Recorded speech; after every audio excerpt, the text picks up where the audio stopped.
The wind that morning smelled like pine resin and old leather, and nobody at the Fort Calloway retirement ceremony paid much attention to the young woman standing near the back fence. She wasn't in uniform. She wasn't carrying a program or a flag or a folding chair. She was holding a paper cup of gas station coffee that had gone cold sometime around the second speech, and she was watching the dogs. 7 of them. German shepherds, all of them, lined up in perfect formation at the front of the plaza, like soldiers who had never once in their lives been asked to do anything except be exactly what they were trained to be. Their handlers stood beside them. Young officers in pressed uniforms, hands loose at their sides, eyes forward. The dogs mirrored them, ears up, backs straight, utterly still. The crowd applauded for Commander Gerald Ashby, who gave a speech about service and sacrifice. They applauded for the mayor, who said something about community. They applauded for the K-9 unit as a whole, because the dogs had, over the past 4 years, located 3 missing children, intercepted 2 drug shipments at the port, and tracked a fugitive for 11 miles through a wildlife preserve in 40-degree rain, until the man gave up and sat down in a creek. Nobody applauded for the woman by the fence. She didn't seem to mind. Her name was Tatum Breckenridge, and she was 29 years old, and she had driven 4 hours from a rented room in Harlow County to stand in the back of a parking lot and watch dogs she hadn't seen in 2.5 years. She'd almost turned around twice, once at the county line, once in the parking structure when she saw the news van. But she hadn't turned around. She'd bought the coffee, found the fence, and stayed. She wasn't there to be recognized. She wasn't even sure she wanted to be seen.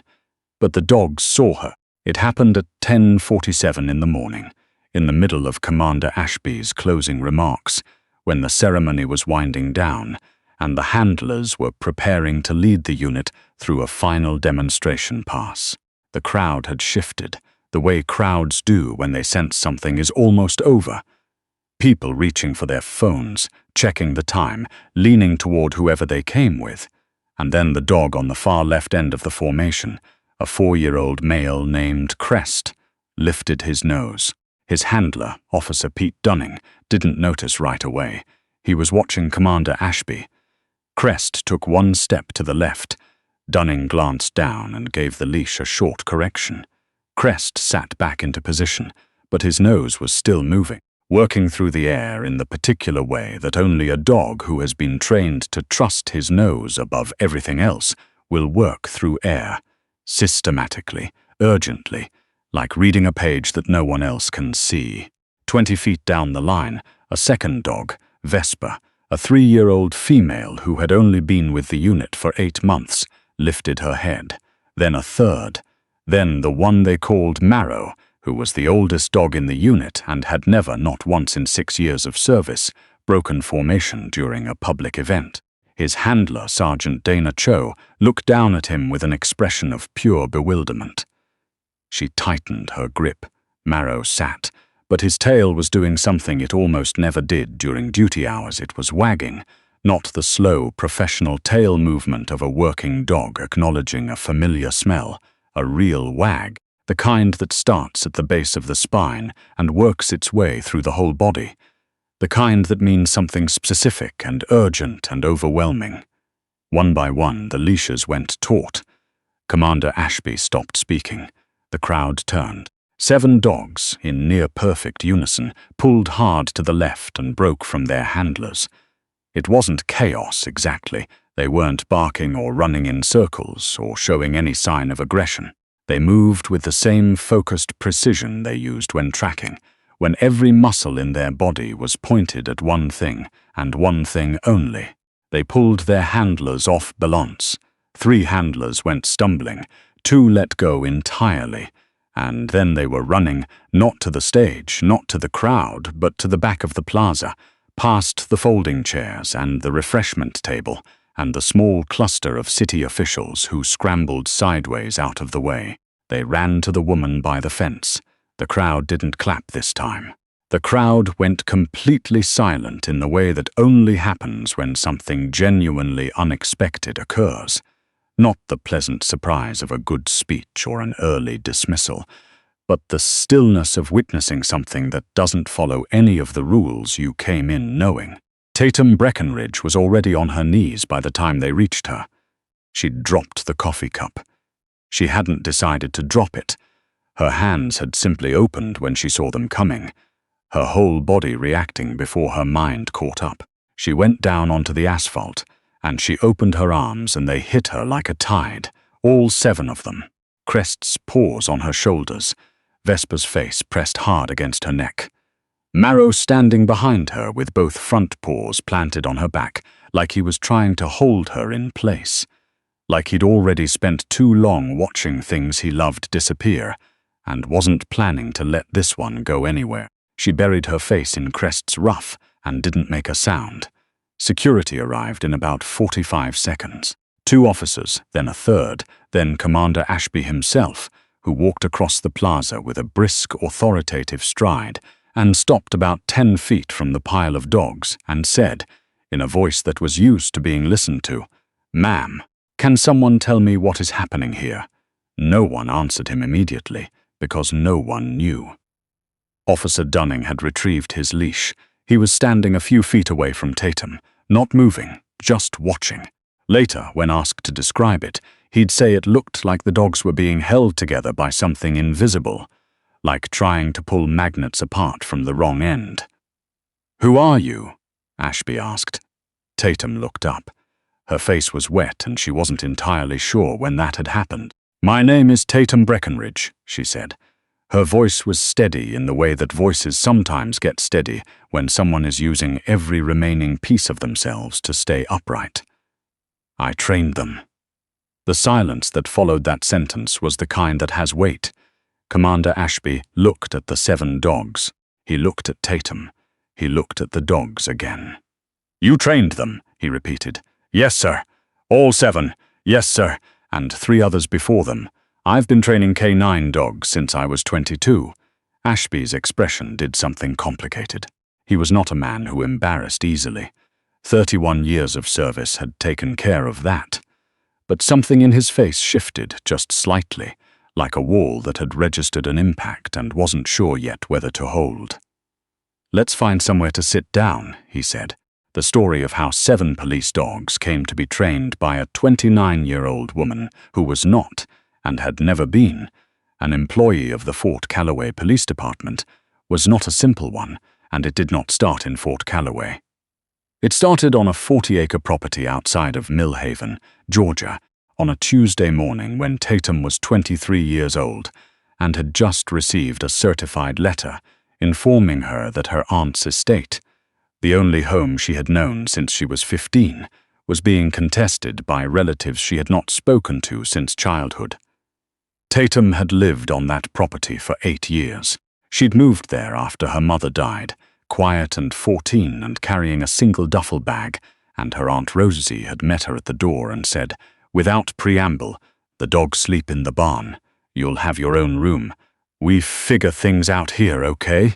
And Tatum had said okay and had meant it. Rosie Breckenridge had been training working dogs for 30 years. Not show dogs, not companion dogs. Working dogs, search and detection, protection. She had a methodical, patient approach that had produced, over 3 decades, more than 60 dogs placed with law enforcement agencies across 6 states. She did not advertise. She had a waiting list. She had a reputation that spread the way good reputations spread. One handler talking to another, one agency calling a department they trusted and asking who the best was. Tatum learned by watching, then by doing. By the time she was 17, she could read a dog's body language well enough to tell you what it was smelling before it indicated. By 20, she was running early training protocols on her own. By 22, when Rosie had her first stroke, Tatum was the one conducting intake evaluations for every new dog that arrived on the property. Rosie died 14 months after the stroke. She left the property and the business to Tatum in a will that was clear, notarized, witnessed, and ultimately contested by Rosie's 2 estranged siblings on the grounds that Tatum, who was not a blood relative, who had been informally adopted in the way that sometimes happens between people who needed each other, had exercised undue influence over an elderly woman in declining health. The legal process took 11 months. It cost Tatum everything she had, and then some. In the end, the court upheld the will, but the legal fees had consumed the operating reserves, and the property needed roof repairs that Tatum couldn't afford, and 3 of her contracted agencies had put their orders on hold during the uncertainty, and by the time everything was settled, she was 24 years old, and standing in the kitchen of her inherited home with 12 dogs, no money, and a roof that was letting in water over the east bedroom. She kept working. She took on a contract with Garfield County Sheriff's Department. 2 dogs. Standard detection training, 30 weeks. She took a second contract with a private security firm that she didn't love but paid reliably. She did a fundraiser that raised enough to patch the roof but not enough to fix it. She took out a small loan. She hired 1 part-time assistant, a 20-year-old named Quinn Abernethy, who had grown up on a horse farm and had the kind of calm, unhurried presence that dogs responded to immediately. She was not thriving, but she was not drowning either. Then she got the call from Fort Calloway. A sergeant named Sergeant Marsh had heard about her through the Garfield County Department. He said they were building a new K-9 unit. Not expanding, actually building, from nothing. New dogs and new handlers, and they had a budget, and they wanted to do it right, and someone had told him she was the best working trainer in the region. "I'm probably not the best in the region," Tatum told him, because she believed in accuracy. "You're the one they told me to call," Marsh said. She drove up to Fort Calloway on a Monday. She met Marsh, who was direct and serious and asked good questions. She met the 5 handlers they'd already selected, who were at varying stages of their careers and brought different things to the table, and were, as a group, genuinely interested in learning. She looked at the facility. She looked at the budget. She said she'd have an answer by Friday. She said yes on Thursday. The contract was for 18 months. She would source the dogs. She had relationships with breeders she trusted in Germany and in the Czech Republic, and in 2 programs domestically, and she would run the initial training protocols, and she would work alongside the handlers to build the kind of partnership between human and animal that didn't just function during a demonstration, but held together in the field, in the dark, in the rain, when everything was going wrong and the only thing a handler had was the dog at the end of the leash. She drove to Fort Calloway 5 days a week for 18 months. She brought the first 2 dogs, both German Shepherds, both 14 months old, both purchased from a program in Saxony that Rosie had worked with for 20 years, in the back of her truck in February. She introduced them to their handlers the way she'd been taught to do it, slowly on neutral ground, with no pressure letting the dog make the first move. She brought 3 more in June. She brought the last 2, Crest and a female named Vessel, who later got reassigned and replaced by Vesper, in October. She named them all. The handlers got to rename them if they wanted to, and a few did, and that was fine. But she named them first, because a name given during early training became a kind of anchor, a sound associated with safety and clarity, and she believed in giving every dog she trained a clean start with a word that meant something good. Crest, Marrow, Vesper. The others, Pitch, Forge, Cinder, Banks. Each one brought in young and uncertain, and taken through the long, patient process of becoming what they were now. She watched them work for 18 months. She watched handlers who had been skeptical become attached. She watched dogs who arrived uncertain become confident. She watched Marrow, who had been the most difficult of the initial group. Reactive, hypervigilant, exhausting in the way that the most intelligent animals often are, become the most reliable dog in the unit. The 1 other handlers watched when they weren't sure what the environment was telling them. And then the contract ended. She drove home. She had 2 other contracts waiting. The property needed new fencing. Quinn had gotten a better offer, and she needed to find new part-time help.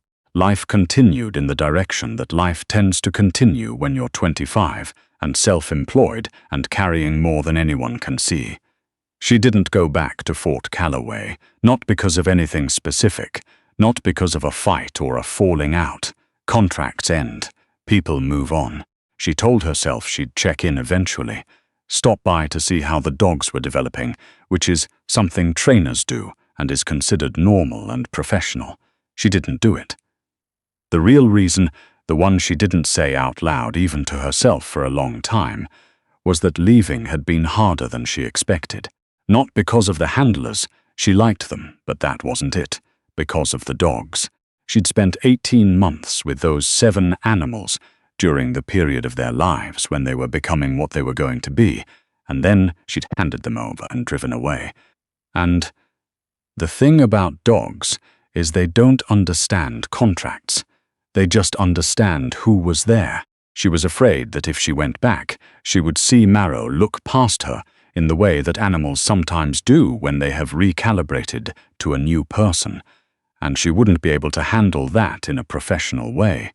So she didn't go back. She heard through Marsh, who emailed occasionally, that the unit was performing well. That Crest had located a missing child in a storm drain. That Forge had been decorated after a drug interdiction that the department was proud of. Good news. She was glad to hear it. And then, 8 months ago, she stopped hearing from Marsh. She didn't think much of it at first. He had her number if he needed her. People get busy. She was busy. The property had developed a drainage problem in the north field that was threatening the kennel structure, and she was working with a contractor on it. And the problem took up most of her mental bandwidth for about 6 weeks. It was Quinn's replacement, a young woman named Bex Torra, 19, recently graduated from an agricultural high school, who had the habit of reading local news from any brought it to her attention. "Hey," Beck said, standing in the doorway of the feed room with her phone in her hand. "Isn't Fort Calloway the place where you trained those 7 shepherds?" Tatum didn't look up from the medication log she was updating. "Yeah, because there's a thing about them." Tatum looked up. The thing was a local news article, 4 months old, about the suspension of Sergeant Marsh, pending an internal investigation into the mismanagement of department equipment and funds. The article was careful in the way that local journalism is often careful. It used phrases like alleged and under review, and the department declined to comment. But reading between those carefully chosen lines, it described a situation in which a significant amount of canine training equipment had been reported missing. Training logs had been irregularly maintained, and a federal grant designated for canine unit expansion had been partially diverted. Tatum read it twice, then she searched for follow-up coverage. There wasn't much. One more article, 2 months after the first, noting that Marsh had resigned and that a review of the K9 unit's operational records was underway. Nothing else. She picked up her phone and called the Fort Calloway department directly. She identified herself as the contractor who had trained the original unit and asked to speak with whoever was currently overseeing K9 operations. She was transferred twice and then put on hold for 11 minutes. The person who eventually came on the line was a lieutenant named Howard Price, who had the careful, neutral voice of someone who has been briefed on a situation and has been told to say as little about it as possible. "Mrs. Breckenridge," he said, "what can I help you with?" "I'm calling to check on the dogs," she said. "I trained them. I just want to know they're being properly supported." A pause. "The unit is operational. Is it fully staffed?" Another pause, slightly longer. "We're in a transitional period." She pushed. She knew how to push without being adversarial. Rosie had taught her that too. How to hold a position without raising your voice. How to wait someone out until they filled the silence, because silence made people more uncomfortable than questions did. What she eventually pieced together, over 2 phone calls and 1 in-person visit to the department that Price had not exactly invited but had not been able to refuse, was this: Marsh's misconduct had affected the unit's documentation more than its operations. The dogs were fine, healthy, working, assigned to handlers. But the training records Tatum had meticulously maintained over 18 months existed now only in her own files because Marsh had submitted a reformatted version to the department's record system that stripped out most of the behavioral notes and individual assessments that told you specifically who each dog was, what they responded to, what they needed, the kind of information that wasn't checkboxes and wasn't in a manual and couldn't be reconstructed from performance metrics. A new sergeant had been assigned to oversee the unit. He was experienced and well-intentioned and working from incomplete records, and he was managing, but some of the dogs were showing signs of stress. Not failure, not breakdown, but the particular tension that working dogs develop when the things they were trained to expect stop being consistent. She asked what the department was doing about it. Price said they were reviewing options. She offered to help. She gave Price her files. The originals, all 18 months of behavioral documentation, every note she had ever written about every dog in the unit. She was not paid for this. She was not asked back. Price thanked her in a way that was professionally warm and substantively final, and that was the end of the conversation. She didn't attend the retirement ceremony because she'd been invited. She hadn't been invited. She went because Bex had found the event listed on the department's public calendar and had read it to her over breakfast, and Tatum had said nothing, and then at 4 a.m. she'd gotten up, fed the dogs, asked Bex to hold down the fort for the weekend, and driven north. She hadn't planned what she would do when she got there. She hadn't planned anything. She just needed to see them. Commander Ashby found her a chair and a fresh cup of coffee and sat across from her in a small office near the back of the administrative building, while outside the plaza was slowly cleared of folding chairs, and the dogs were being handed back to their handlers, who kept glancing at them with the particular expression of people who have just watched someone they thought they knew do something completely outside the range of things they thought were possible. Ashby had sent someone to pull her file before he sat down. He'd read it in about 4 minutes. Now he put it on the desk and looked at her. "You drove 4 hours," he said. "Yes, sir. Not because you were invited." "No, sir." He looked at the file again. "Your training records. Price received them 8 months ago. And we didn't." He stopped himself. He looked like a man doing arithmetic that was coming out to a number he didn't like. "We didn't follow up with you." Tatum wrapped both hands around the coffee cup. "That's okay. It's not, actually," Ashby said. He said it like a fact, not a feeling. "Mrs. Breckenridge, I've been with this department for 19 years. I watched what happened with Marsh. I watched what it did to the documentation on this unit. And I read what you gave Price." He tapped the file, and I know the difference between someone who handed over a contractual obligation and someone who handed over something they actually cared about. She didn't say anything. "Those dogs," he said, "have performed at the top of every metric we track since the day you handed them over. Marrow made the regional detection record last year. Crest has the highest live-find rate in the department's history." He paused. "We owe you a ceremony." Tatum almost laughed. It came out uneven. "I didn't come here for a ceremony." "I know," Ashby said. "That's why I'm offering you one." What happened next did not happen immediately. It happened the way that things happen when they happen correctly, slowly, with paperwork and committee meetings and a budget review, and one particularly long conversation between Ashby and the mayor that Tatum was not present for, but later heard described as direct. 6 weeks after the ceremony, she received a formal letter from the Fort Calloway Police Department requesting that she serve as a consultant on the unit's ongoing training and welfare oversight. The terms were reasonable. The compensation was fair. The letter acknowledged, in language that was careful and specific and had clearly been reviewed by someone in legal, that her original contribution to the unit had not been adequately recognized, and that the department intended to correct that. She said she'd think about it. She thought about it for 3 days, which was 2 more days than she actually needed. She said yes. The first morning, she drove back to Fort Calloway in her professional capacity. She parked in the lot designated for consultants and contractors and walked to the training yard, where 7 German shepherds were being put through their morning assessment. They were, as they almost always were, exactly as she'd trained them to be, focused, responsive, working. She stopped at the edge of the yard.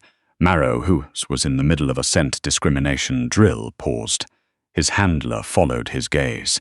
Tatum stayed where she was. Marrow finished the drill. He indicated correctly. His handler praised him, and Marrow accepted the praise with the steady dignity of a dog who has always known what he was worth. Then he looked back at Tatum, and his tail did the thing it had done in the plaza, the real wag, the whole body one, and she felt something in her chest release that she hadn't known she was still holding. She walked into the yard. The handler on her left, a young officer named Sarah Pollock, who had only been with the unit for 6 months and had never met Tatum, looked at Marrow, then at Tatum, then back at Marrow. "He doesn't do that for just anybody," Pollock said. "I know," Tatum said. "I taught him to be particular."